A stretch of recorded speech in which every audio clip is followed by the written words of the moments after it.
안녕하십니까. 미래자산관리연구소의 신상열 소장입니다. 네, 벤처기업이 되면 그 벤처기업의 대표자나, 그죠? 그리고 또 임원, 또 이제, 종합소득세가 많이 나오시는 분들이 투자를 해서 소득공제를 받으실 수가 있습니다. 3천만 원까지는 100% 소득공제를 받을 수 있고요. 그래서 많은 이제 종소세가 많이 나오시는 분들이 최근에 많이 활용하고 있는 절세 방법 중에 하나입니다. 자, 중요한 포인트를 한번 짚어드리도록 하겠습니다. 첫 번째로는 그러면 어떻게 하면 우리 기업이 벤처 기업이 될 수 있는지, 요거부터 한번 살펴보도록 하겠습니다. 자, 벤처 기업이 되기 위해서는 네 가지 유형이 있습니다. 첫 번째로는 벤처 투자 유형인데, 벤처 투자 유형은 적격 투자 기관으로부터 유치한 투자 금액 합계가 5천만 원 이상이어야 됩니다. 포인트는 뭐냐면, 자, 요 부분입니다. 적격 투자 기관으로부터 유치를 해야 됩니다. VC로부터 투자를 받았다. 혹은 그냥 일반 개인으로 투자를 받았다 하면 안 되고요. 벤처 확인 시스템 상에 있는 적격 투자 기관으로부터 받아야 이 벤처 투자 유형을 통해서 우리 기업이 벤처 기업을 확인받을 수 있습니다. 이해되셨나요? 네. 두 번째 유형입니다. 연구개발비 유형인데 이 연구개발비 유형이 사실은 가장 이제 어떻게 보면은 사업계획서 없이 물론 이제 기본적인 서류는 들어갑니다만은 밑에 있는 혁신성장 유형과 같이 이제 사업계획서가 굉장히 기술사업계획서가 이거는 상당히 많은 양이 들어가거든요. 그거에 비해서 조금은 간편하게 받을 수 있는데 얘는 조건이 있어요. 일단은 우리 같은 중소기업이 일단 연구소나 연구개발 전담부서가 있어야 되고요. 그 다음 중요한 게, 이 연구개발비가 아닙니다. 연구개발비입니다. 연구개발비가 5천만 원 이상이어야 되고, 그 다음에 총 매출액 대비 연구개발비의 합계가, 매출액 대비 연구개발비가 비율이 이제 5% 이상 돼야 됩니다. 그래서 요 두 가지, 연구개발비가 5천만 원 이상이거나, 매출액 대비 연구개발비가 5% 이상이거나, 그래서 이 조건을 만족했을 때는 이 연구개발비 유형으로 신청하는 것이 유리합니다. 근데 대부분이 이 5%를 못 채워요. 5%를 못 채우기 때문에 그래서 이제 우리가 특허가 있다든지 아니면 개발하고자 하는 제품이 있다든지 개발하고자 하는 서비스가 있다든지 하면은 이 혁신성장 유형으로 많이 신청을 하게 됩니다. 그래서 이론적으로는 벤처기업 확인 기관으로부터 기술의 혁신성과 사업의 성장성이 우수한 것으로 평가받는 기업이 혁신성장 유형을 신청할 수 있는데 중요한 포인트는 뭐냐면 이 혁신성장 유형이라는 거는 결국에는 우리의 기술을 증빙할 수 있는 특허라든지 이런 것들이 있어야 됩니다. 그리고 또 혁신성장 유형을 신청할 때는 뒤에 있는 이제 MOU 이제 사업의 성장성이나 지속성 쪽에서 MOU를 맺은 어떤 계약서라든지 그 다음에 이제 매출의 가능성이라든지 그 다음에 우리의 협력 파트너라든지 그 다음에 이 직장 내에서 이 직장을 얼만큼 이제 고용을 유지하고 고용을 창출할 계획이 있는지 이런 것들이 다 들어가기 때문에 혁신성장위원 같은 경우에는 사업계획서가 많이 들어갑니다. 그래서 최근에는 쉽지 않아요. 최근에는 쉽지 않고 기술사업계획서를 얼마만큼 잘 쓰고 사업성에 대한 부분을 얼마만큼 현실적이면서도 구체적으로 정량화된 숫자로 잘 드러낼 수 있는가. 이게 이제 포인트가 되는 게 바로 혁신성장 유형입니다. 단, 이제 연구개발비 유형이나 벤처투자 유형처럼 반드시 적격투자 기간 혹은 이제 이런 패스냐 페일이냐라는 이런 기준은 없고요. 이제 어떻게 보면 비벼볼 만한 하지만 굉장히 또 난해한 부분이 바로 이제 혁신성장 유형이다. 이렇게 이제 말씀드릴 수가 있겠습니다.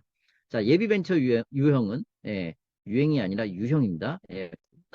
개인 사업자 등록 후 준비 중인 자가 이제 신청을 하실 수가 있습니다. 그래서 최근에 가장 많이 하는 것은 이제 혁신성장 유형, 그리고 패스가 제일 쉬운 거는 연구개발비 유형, 그리고 조건이 된다면 벤처투자 유형으로 벤처기업 확인을 받는 것이 좋습니다. 자, 그러면 이제 본격적으로 벤처투자 소득공제에 대해서 한번 살펴보도록 하겠습니다. 간단해요.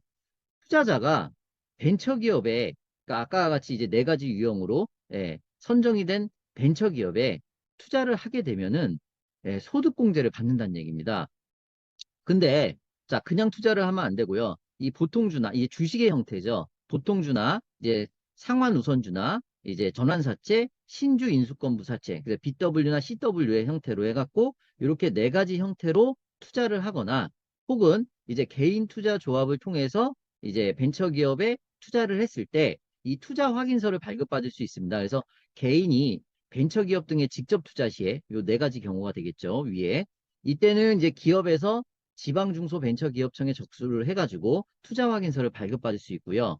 그리고 개인 투자조합이 벤처기업 등에 투자했을 때는 업무집행조합원이 중소벤처기업부에 접수를 해서 역시 또 투자 확인서를 발급받을 수 있습니다. 그러면 이 투자자는 발급받은 투자 확인서를 연말정산시에 제출을 해서 소득공제를 받으실 수가 있다. 예, 요런 이제 이야기가 되겠습니다. 그러면 대표자의 입장에서는 세금이 절세가 되겠죠. 그리고 투자자 입장, 대표자 입장에서는 소득세, 세금이 일단 절세가 되는 거고요. 벤처기업의 입장에서는 주식으로 들어왔을 때는 이제 재무구조 개선에 효과가 있을 것이고요. 그죠? 예. 그런 이제 투자자도 좋고 벤처기업도 좋고 또 벤처기업 같은 경우는 일단은 돈이 들어왔기 때문에 어쨌든 간에 자금 조달을 이제 성공적으로 한 케이스가 되는 거죠. 그래서 일석이조. 그죠?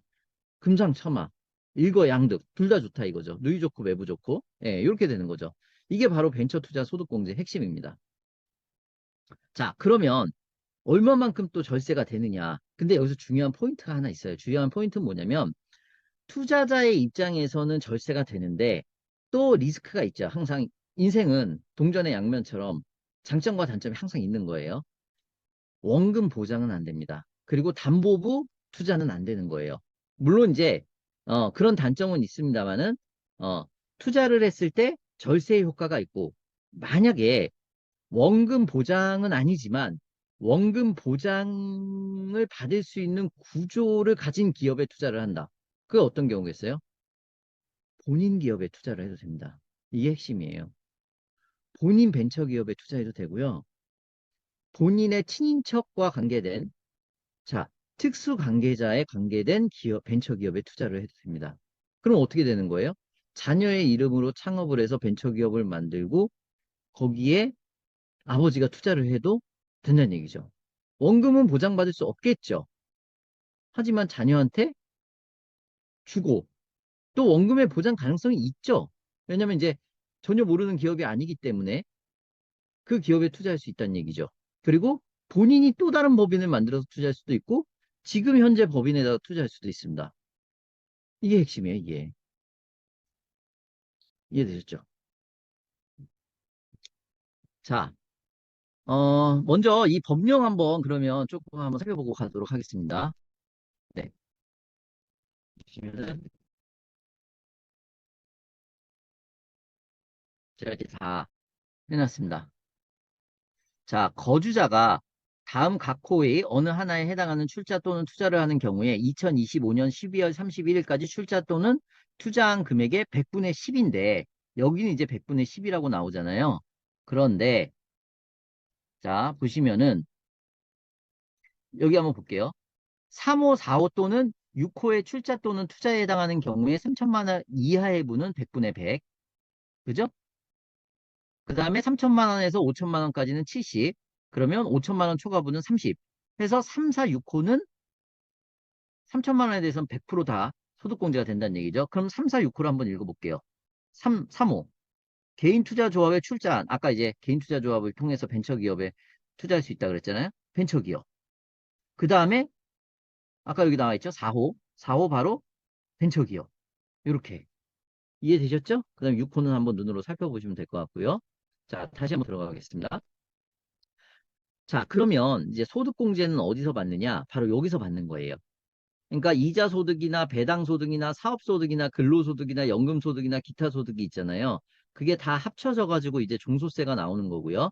그 종소세를 갖다가 이제 소득공제를 하고 과표가 나오잖아요. 그 과표는 이제 누진세를 곱해서 누진세율을 적용해서 6%에서 이제 45%입니다. 산출세액이 나오는데 지금 여기 보시면은 자, 요 조특법에 의한 소득공제를 3천만 원까지는 지금 조세특례 제한법 아까 보셨다시피 100% 받을 수 있다는 얘기입니다. 그러면 자, 1억 5천이라는 종합소득세가 잡혔어요. 그럼 이제 3천만 원 빼면 1억 2천이죠. 그럼 1억 2천에 대해서 과표가 잡히는 거죠. 이해되셨나요? 뭐 5천을 투자한다 그러면 1억 5천을 투자했을 때 1억에 대해서 과표가 잡히는 겁니다. 그러면 여기 있는 근로소득이 많은 분들은 이 소득공제를 통해서 과표를 줄일 수가 있다는 얘기죠. 자, 다음 화면을 한번 보시겠습니다. 자, 소득공제 비율을 한번 보시면 3천만 원까지는 아까 100%, 그 다음은 70%, 30% 이렇게 보셨는데, 그럼 예를 들어서 5천만 원을 투자했을 때는 100%인 3천만 원과 5천에서 3천을 뺀 나머지 2천에 대해서는 70%인 1,400만 원, 즉 4,400만 원에 대해서는 이제 소득공제를 받으실 수가 있다라는 얘기죠. 그럼 한번 생각을 해보세요. 자, 3억 원이 넘었어요. 3억 원이 넘는데 3억 4천이 이제 이 소득으로 잡힙니다. 거기에서 4,400만 원을 빼면 원래는 40% 세율이 돼야 되는데 38% 세율이 되는 거고요. 만약에 요 구간이다. 그럼 엄청난 이득이 생기죠. 예를 들어서 제가 뭐 1억 원이 넘는 이제 과표가 원래는 잡힐 건데 여기 있는 소득공제를 받아서 8,800만 원 이하가 된다. 그러면 35%의 세율이 24%로 확 줄어드는 경우입니다. 그래서 여기에서 이제 소득공제의 효과, 절세의 효과가 나오는 것입니다. 이해되셨나요? 네. 그래서 요 소득공제의 효과를 한번 살펴보시면 좋을 것 같고요. 마지막으로 체크포인트 한번 살펴보겠습니다. 자, 출자일 또는 속하는 과세 연도로부터 이제 출자 또는 투자 후 2년이 되는 날이 속하는 과세 연도까지 거주자가 이건 무슨 얘기냐면요. 투자를 하고요. 이번 연도에 소득공제를 받을 것인지 다음 연도에 소득공제를 받을 것인지 선택할 수 있다는 얘기예요. 그러면 이번 연도에 근로소득이 조금 작을 것 같다. 그러면 다음 연도에 받아도 되고요. 이번 연도에 근로소득이 많을 것 같다. 그러면 이번에 소득공제를 신청하셔도 된다는 얘기입니다. 이해되셨나요? 네. 그래서 그 소득공제를 받는 시기를 조절할 수 있다. 이게 포인트가 되는 거고요. 두 번째 한번 볼게요. 대표이사나 대주주가 본인의 벤처기업에 출자하는 것도 소득공제 대상이 됩니다. 또 특수관계자의 벤처기업에 투자하는 것도 소득공제가 됩니다. 중요하죠. 예. 세 번째, 원금 보장이나 담보 설정은 안 돼요. 예, 그래서 원금 보장을 할 수 있는 구조의 기업에 원금 보장은 안 되지만 원금 보장을 할 수 있는 구조의 기업에 투자해라 이런 얘기죠. 자, 이런 생각을 한번 해볼게요. 3천만 원을 투자했어요, 올해. 그리고 또 3천만 원을 내년에 또 투자할 수 있죠. 그리고 또 3천만 원을 내후년에 투자할 수 있습니다. 자, 그럼 3천만 원을 투자하고 나서요. 자, 소득공제를 받는 금액이 이제 절세가 될 거 아니에요. 그게 예를 들어서 이제 뭐 1,000만 원이다, 1,500만 원이다. 그러면 예를 들어 1,500만 원이라고 할게요. 소득공제를 받아서 절세된 금액이 1,500만 원이에요. 그럼 1,500만 원이 들어오는 거죠. 그죠? 네. 자, 그 다음에 또 3천만 원, 3천만 원, 3천만 원 했을 때 세 번째 투자했을 때는 3천만 원에 대해서 3년 동안 투자를 해야 돼요. 3년 이상. 그럼 3년째에는 이 3천만 원을 다시 만약에 원금을 찾을 수 있다는 가정하에는 3천만 원을 다시 돌려받을 수가 있겠죠. 그럼 돌려받고 그 3천만 원을 또 뭐 하면 돼요? 또 투자하시면 됩니다. 그러면 또 소득공제를 또 받겠죠.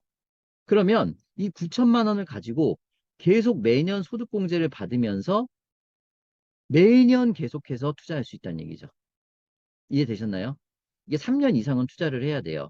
그러면 3년째에는 3천만 원을 다시 빼올 수 있단 말이에요. 만약에 이제 원금이 유지가 된다는 가정하에 그럼 그 돈을 갖고 또 투자하면 또 소득공제가 되고 예를 들어서 1,000만 원에서 1,500만 원까지 절세 효과가 있다 그러면 매년 1,000만 원에서 1,500만 원씩 또 그걸 갖다가 자금을 유용할 수 있는 저축의 효과가 생길 수 있다는 얘기죠.